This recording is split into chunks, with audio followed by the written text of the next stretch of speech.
Ignition sequence starts.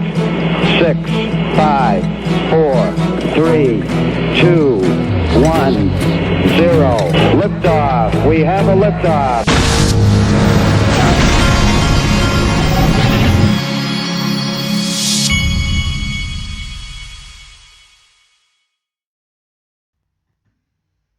Hey everybody, this is the Digital Asset Investor, and I want to start this video by telling you that XRP is the one, and XRP has always been the one. Regardless of what you've heard on CNBC about Bitcoin and all of these things, the different things, Litecoin, you name it, they'll show those on the screen when they don't show XRP. XRP has always been the one, and this comes I've been studying this company Ripple and the digital asset XRP since 2013, and all roads lead to XRP being the one, period. Okay, now that that's out of the way, let me show you something that's quite interesting. First of all, we've got we've come back and we've crossed over $303 billion in this market. Look what is happening right now to XRP. We are at 33 cents on the way to 34 cents, folks. Now, Bitcoin's pretty flat. Ethereum's doing pretty well. You're starting to see some green pop up in here. But I wanted to show you something very fascinating. On CoinMarketCap, you've got XRP at 33 cents. Look at what we have on Fiat Leak. Now, I'm no trader, but when I see a separation, a difference like that between two different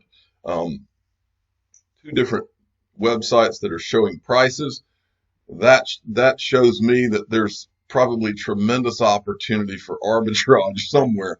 But I do not trade; I invest. And so, but I just wanted to show you this. This is fascinating. But what is going on with XRP right now? The only thing that surprises me is that it didn't happen a year ago. This is long overdue. Talk about pin-up demand. Okay, now Julia Chatterley, who I think is one of the smartest people in the traditional financial media, she just tweeted this out. Interview done. Thanks to Brad Garlinghouse for his time and to my followers for all your input. The interview will air on First Move Monday, the 17th of February, and full conversation will be released on social media too. Hashtag XRP at Ripple. This lady is very smart. I say it every time. Okay, X-Men XRP sent me this, and looks like Santander hires formal Apple Pay exec to lead P2P payments. An executive formerly working on Apple's payment products has joined Banco Santander.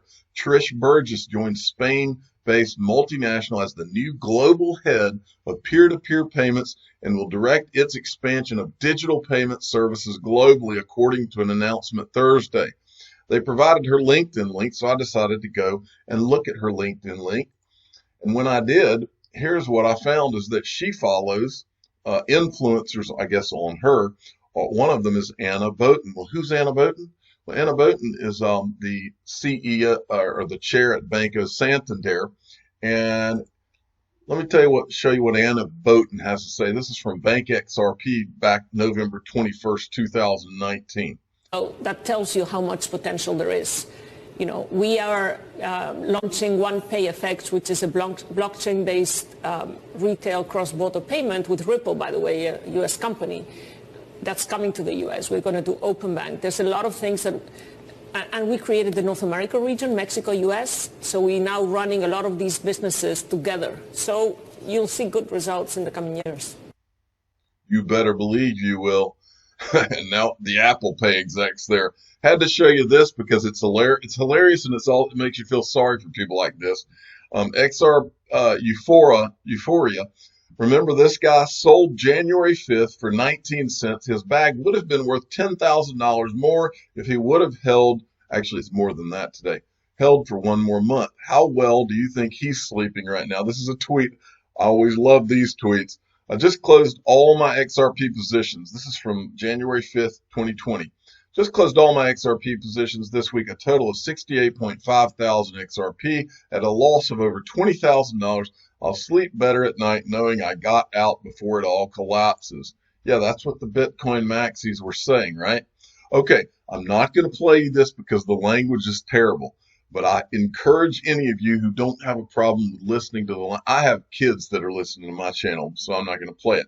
But go to Peter Pumpkin Eater and listen to this video. This is that Dan Payne guy. He's a colorful guy. But listen to what he says about what is happening to he's literally challenging you all. The financial system is about to change. This is going to be a change that is worldwide. It's going to be the first time this has happened in really hundreds of years, folks. Where are you going to, he's basically saying, what are you going to tell your grandkids that you did about it? That's what he's throwing that out there, but he says it in his language. Okay. Michelle Vandenberg sent me this. It's finally happening. Look at this. This is a tweet or a news article. Crypto asset requirements set for release by Treasury. The Trump administration soon will announce new requirements for crypto assets, said Mnuchin, Treasury Secretary. He told a Senate Finance Committee hearing on Wednesday that the department's FinCEN preparing the announcement. So it is coming, folks. And when they get this stuff rolling, you're going to see that this is that I tweeted out this morning. All the gains you've seen the last couple of days in XRP have happened without regulatory certainty. What happens when average Joe out there actually gets regulatory certainty and he's told, hey, the water's warm now. You don't have to worry about the government doing anything to you. Now you know what the rules are. That's when the real money comes. Okay, Digital Assets Daily had put out this video. Listen to this. This is from Mr. Crapo, chairman. Finally, there is a constant innovation, including in the financial services industry, to increase resources to unbanked and underbanked populations, reduce friction in payments, and increase efficiency in the delivery of financial products and services. Some recent examples are Facebook's announcement of Libra, a new stable digital cryptocurrency backed by a reserve of real assets and leveraging blockchain technology. Work by global governments and central banks to explore the development of central bank digital currencies, especially amid rumors that China's launch of a digital yuan is imminent. The numerous applications of distributed ledger technologies, including in clearing and settlement, identity verification, and cross-border transactions, and some financial institutions' adoptions of public cloud technologies. As I've stated in past hearings, it seems to me that technological innovations in this space are inevitable and that the U.S. should be leading in developing what the rules of the road should be. Finally, so if you look at all of these buzzwords in there that he's saying, things like unbanked, underbanked, digital cryptocurrency, and clearing and settlement, all these buzzwords that you're hearing him, and for payments, all these buzzwords you're hearing him use in there are all the words we've been hearing for the last 2 years out of Brad Garlinghouse and Ripple. Ripple is the torch bearer for all of this. It's in your face. It's so obvious. It's been obvious for 2 years. For me, it's been obvious since 2013. So now I want you to, after watching that, watch the little commercial that Ripple had put out onto the internet back on October 21st, 2019. 收到了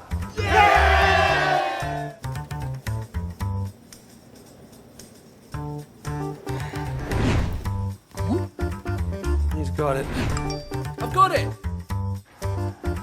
届いたได้แล้ว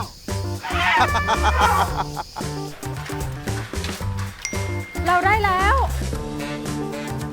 They got it. They got it. I got it.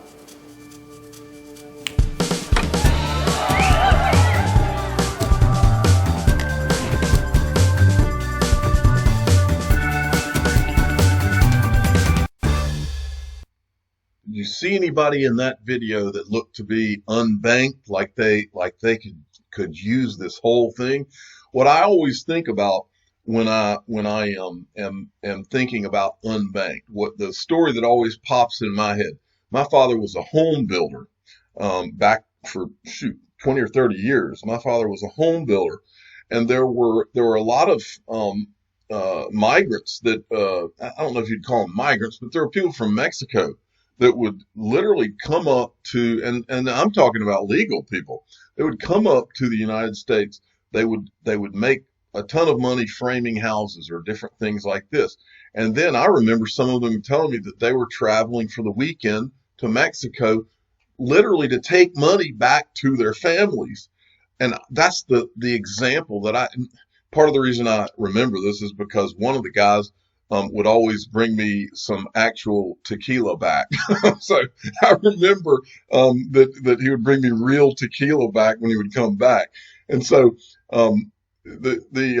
but these people would actually go all the way to Mexico just to take money back. Imagine that they can make the money and in real time pull up their freaking phone, push a button, and using Ripple technology and XRP, be able to send that money in seconds at a cost of almost below pennies. That is earth-shattering, and it's going to change the world. Now, let's go on to the next thing. This is from Bank XRP, Naveen Gupta. He's probably one of my top two favorites at Ripple. The next one is Miguel Baez, who I'm going to show you here in a second. Can you imagine losing 7% of your income just because we are transferring money from one place to another? This is Naveen Gupta at the Milken Institute. Listen to this. With Ripple, with our software, and it's already live between US dollar to Mexico corridor, it'll move between AED to XRP and XRP to Kenyan shilling, and with which the loss will be quite minimal, and with which we can certainly say that the cost of remittance will go down, because it's far more efficient way of transferring money, because there is no nostro accounts that are required. As you know, there is about $5 to $10 trillion of capital that banks keep with their counterparty banks in the destination country to make these transfers possible. So that's the big liquidity cost that we eliminate. The second thing that we eliminate is the cost of errors. As you know, the infrastructure or the plumbing for the international payments was built 50, 60 years ago. It still runs on, you can call it telex technology, right? Whereas the new infrastructure for the internet world, it requires an API-based software system, which Ripple pioneers. And a combination of both these things put together should bring the cost of remittances down, which has stubbornly been at a 7% range. Can you imagine all of us earning in the room, and most of us are could be foreigners to UAE, lose 7% of our income just because we are transferring money from one place to another? I mean, to my mind, it's unacceptable. Okay. So that's Naveen Gupta. Now, I wanted to show you this, and then we're going to talk about another thing with Miguel Baez. HODL style. We've been focusing on digital currencies for a couple of decades. Now, think about this for a moment, folks. These people in government acted like they just saw Bitcoin in around 2012 or so. Listen to what he says. This is Jerome Powell, who has the Federal Reserve. We understand. I would say Libra was something of lit a bit of a fire. This is something we've been focused on digital currencies for, a couple decades, but it's really lit a fire around the world right now. So we are doing a great deal of work. We understand. They've been focused on digital currencies for a couple of decades. What? All I thought or ever heard was that in somewhere around 2009 or 8, Bitcoin was created out of thin air by some random guy named Satoshi Nakamoto. Really? But these guys, so you're telling me these guys have been focused on this for the past, what did he say? What did he say? He said couple of decades. That's 20 years, folks. Things aren't as they seem, folks. I'm going to show you something else here. Do you remember this? All right. I want to, especially those of you that are new right now, that are getting into this market because you're excited. I want you to be aware of something. You are going to begin to hear what's called FUD, a lot of FUD about Ripple and XRP. And FUD is fear, uncertainty, and doubt, okay? And you'll hear that term. One of the number one pieces of FUD you'll hear people that are Bitcoin maximalists and people like that. They'll come out and say, well, XRP is a security. They're going to declare that a security. So I want you to turn your common sense hat on for you. And I'm about to introduce you to what I think is one of the guys who will be responsible for changing the entire world and the history of Ripple and XRP, and that is Miguel Baez. I want to take you down a common sense road, and I'm going to let you ask yourself the question here, okay? So is XRP a security, right? I've always laughed at this concept because of all of the people that Ripple has been able to get to work for them, and not one of them would be there if this was not already a known answer, folks, or at least cover was provided somehow. And the guy I want to use as an example is Miguel Baez. Miguel Baez is head of XRP markets, okay? This was announced when he came on board. CME Group executive Miguel Baez joins Ripple. Now, let's look at Miguel Baez's resume, okay? Miguel, and it shows you, head of XRP markets, all right? Miguel Baez, first let's look at his education. This guy went to University of Miami. He's in biochemical engineering at University of Miami. You don't survive engineering unless you're pretty brilliant. Then he goes to Yale University, gets into and graduates from Yale University in economics and mathematics, Ivy League. Then he goes to Columbia University and graduates in financial engineering, Ivy League, right? Then he goes to Morgan Stanley as an associate, and then on to Bank of America, vice president, head of precious metals. Keep in mind, all of these companies that he's working at are regulated. They're regulated by the SEC. He knows all about the SEC and how the regulations work and everything having to do with it. So Morgan Stanley, Bank of America, then he goes to Mitsui Precious Metals. He's an options trader. Then the CME Group, director, head of metal options products. CME Group, senior director, global head of precious metals and metals options, head of XRP markets, okay, at Ripple. That he goes from these regulated by the SEC industries, goes to Ripple, okay? Here's the question for your common sense brain. Doesn't take a lot to figure this one out, folks. I'm Miguel Baez. I go for the interview with Chris Larson. Is not one of the first little hand raises that I do. Hey, Chris, so what you're asking me to do, you want me to be the head of XRP markets. Now, Chris, what if the SEC declares XRP a security? Wouldn't that all of a sudden make me criminally, and wouldn't I get in criminal trouble because I'm the head of XRP markets? Do they put me in handcuffs? Now, the question you have to ask yourself, and it's an obvious answer, the question you have to ask yourself is, this guy, think about you're talking about a University of Miami graduate, a Yale graduate, a Columbia graduate who has spent all of these years in regulated industries by the SEC. Is Miguel Baez going to go to this startup, Ripple, and risk everything that he's worked for without knowing the answer to that question? The answer to the question, if you have half a brain or even a quarter of a brain, the answer to that question is that he does not go unless he already knows the answer to that question. I always use the example of a plaintiff attorney. Plaintiff attorneys do not put someone on the stand. Any attorney does not put someone on the stand and ask them a question unless they already know the answer to the question, the good ones at least. Miguel Baez does not go to Ripple unless he knows the answer to that question. That is the fact, Jack. Now, let's watch what Ripple says about, or what Miguel Baez says about when he did go to Ripple. Terry, thank you for the introduction, and Tab Forum, thanks for having us. It's always a pleasure to be able to present. Look, I think a little bit about me. My background is in traditional finance. I was a gold trader for about 12 years, and then moved over to the CME Group, where I ended up running precious metals, their futures complex, and never really imagined I would end up at a fintech startup. But in 2013, I found XRP, which is the digital asset that some of the founders of the company created, and was enamored by the idea, the tech, and started to follow the company. And sure enough, at the end of last year, I had an opportunity to join, and I jumped in with both feet.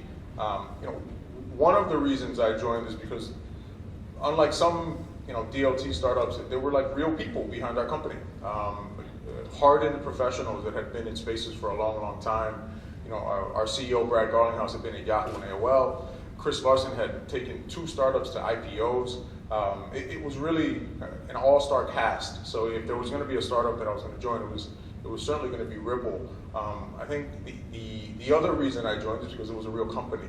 I had worked in large institutions my whole career, and Ripple was the closest thing to what I was comfortable with in the space. They'd been around for 5 years, venture funded, had almost $100 million in the bank when I joined.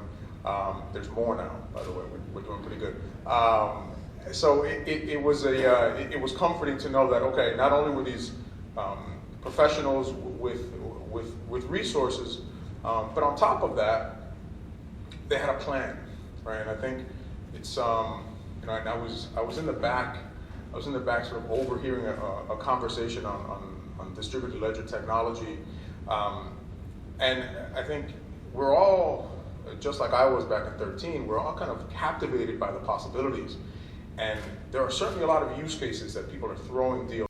Okay, that's the part I wanted you to hear. This video is going to be a little longer than usual, but that's okay because it's great.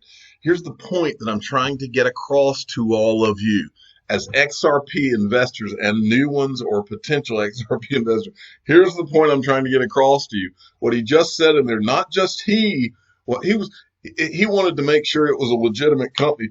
If you think that the subject of XRP as a security didn't come up and he didn't get some kind of a solid answer backed up by something serious, if you think that those venture capital firms didn't invest in this with a plan and knowing what the answers to those questions were, then you are out of your mind. But here's the real question you need to ask yourself against the backdrop of everything I just showed you is this. If he was comfortable with it, and he obviously got some kind of answer that satisfied him so that he didn't have to worry about blowing everything he had worked for and on top of that going to jail. If he got that answer, what happens when that answer is delivered to the public and you're holding XRP? Because the answer has to be a favorable answer or he isn't even there. Okay, finally, I wanted to show you this. As long as we're talking about Miguel Baez, this is from Cryptopolis, my favorite Miguel Baez moment. I want you to listen to this and listen good. If you have just arrived to this party and you're thinking about getting into, and I'm not a financial advisor, but if you're thinking about getting into XRP, watch this. I joined the company, I think, maybe somewhat idealistically, as we all do when we take big leaps and big risks. Because I've always believed from the minute I read the consensus, the white paper on the consensus mechanism for XRP, I believed it had the capability of changing the world. And, I've had conversations with, Chris Larson and Arthur and David around the fact that it is, I think, transformational software that we kind of owe it our best effort to get it to where it belongs and where it deserves to be. So, being part of a team that's focused on doing that and, literally doing something that's never been done before, it's pretty cool. My wife thinks I'm nuts because every other word out of my mouth these days is XRP, and I seem to be working, 27 hours a day and having dreams about payment rails. But I firmly believe that's how you get to do something really special. And the company is, it's amazing what it's been able to achieve, incredibly solid. Our leadership is amazing. And I think we're on a path that hopefully we'll all look back someday and be like, wow, I can't believe I was a part of that. That's exactly what we're all going to say is, wow, I can't believe I was a part of that. You're not just a part of an investment in XRP. You're a part of a changing of the world. You're a part of a new, not only that, you're a part of a new digital asset class. There hasn't been a new asset class since the 1600s when bonds were created by the Bank of England. And that's a fact. Now, those of you that are new to this party, I want you to understand something. There's two ways you can invest in XRP. One way is the traditional way where you're going to get taxed, okay? And you are going to be taxed. If you have a Coinbase account or whatever, any kind of account, you're buying this stuff, you're going to be taxed right now. I think it's on the transactions and the gains. long and short-term gains. Now, a company that I opened an account with called iTrustCapital, and this is the COO, Blake Skadron. He is outlining for you the differences here. He wrote this article. If you're investing outside of an IRA, which is what most of you are doing, this is what happens to you if you're investing outside of an IRA. Taxable trades. Every sale for a profit creates a capital gain tax. If the position is held for less than 1 year, it is short-term capital gains. If held for over 1 year, it's long-term capital gains. All movements must be tracked. Every buy, sell, and swap must be tracked accurately. If buying the same asset at different times and price points, a cost basis needs to be established for proper reporting. IRS payments, all realized gains are taxed on a yearly basis. This reduces your available capital to make future investments. Now, when you invest through an IRA, which you can do through iTrustCapital, this is amazing, folks. You can do this now. Tax-free trades, buy and sell as often as you want without creating a taxable event. No tracking, no taxable events mean no complex tracking needed. Compounding gains, realized gains roll over year after year with the account. Sorry, IRS, not sorry. Tax advantage growth, tax deferred or tax-free distributions depending on the type of IRA. I opened a Roth IRA with these guys, and all of the XRP I buy in that Roth IRA is going to go to my children tax-free, folks, tax-free. All right, so here's what I worked this out with iTrustCapital. This is in the description of all of my videos. You can open an IRA with iTrustCapital to grow your XRP tax-free. You get 1 month free with this discount coupon. It'll save you $29.95 when you open an account.